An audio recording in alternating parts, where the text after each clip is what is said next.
নমস্কাৰ আমাৰ এগৰাকী ছাত্ৰী আছিলে প্ৰিয়াক্ষী বুলি তেওঁৰ এটা কুৱেশ্যন আছিলে যে তেওঁ কি হয় মেথছত অলপমান উইক হয় চ' তেওঁ কি কৰে ডেইলি মেথছ প্ৰেক্টিছ কৰে আৰু ইমানেই মেথছ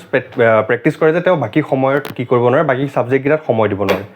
চ' তেওঁ আমাৰ পৰা ছাজেশ্যন বিচাৰিছিল তেওঁ কেনেকৈ বস্তুখিনি মিলাব পাৰে চ' আমাৰ ফালৰ পৰা আমি এইটো কথাই ক'ব বিচাৰিম যে তেওঁ যিহেতু মেথছত উইক হয় চ' তেওঁ কি কৰিব পাৰে মেথছৰ টাইমটো এটা বান্ধি ল'ব পাৰে ধৰি লওক মই 2 ঘণ্টা লৈ ল'লোঁ 24 ঘণ্টাৰ মই 2 ঘণ্টা এটা সময় লৈ হয়তো মই সেই 2 ঘণ্টা ৰাতিপুৱা কৰিব পাৰোঁ নহ'লে মই ৰাতি কৰিব পাৰোঁ নহ'লে মই ৰাতিপুৱা 1 ঘণ্টা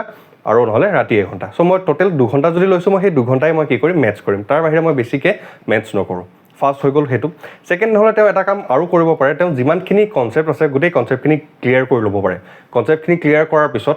মেথছ কেনেকৈ স্পীডত কৰিব পাৰি সেইখিনিৰ কাৰণে আমি ভিডিঅ' দি থোৱা আছে সেইখিনি আপোনালোকে চাই ল'ব পাৰে চ' স্পীড মেথছটো কেনেকৈ কৰিব পাৰে বা কেলকুলেশ্যনখিনি কেনেকৈ স্পীডত কৰিব পাৰে সেই গোটেইখিনি বস্তু ক্লিয়াৰ কৰি পেলাই তেওঁ কি কৰিব পাৰে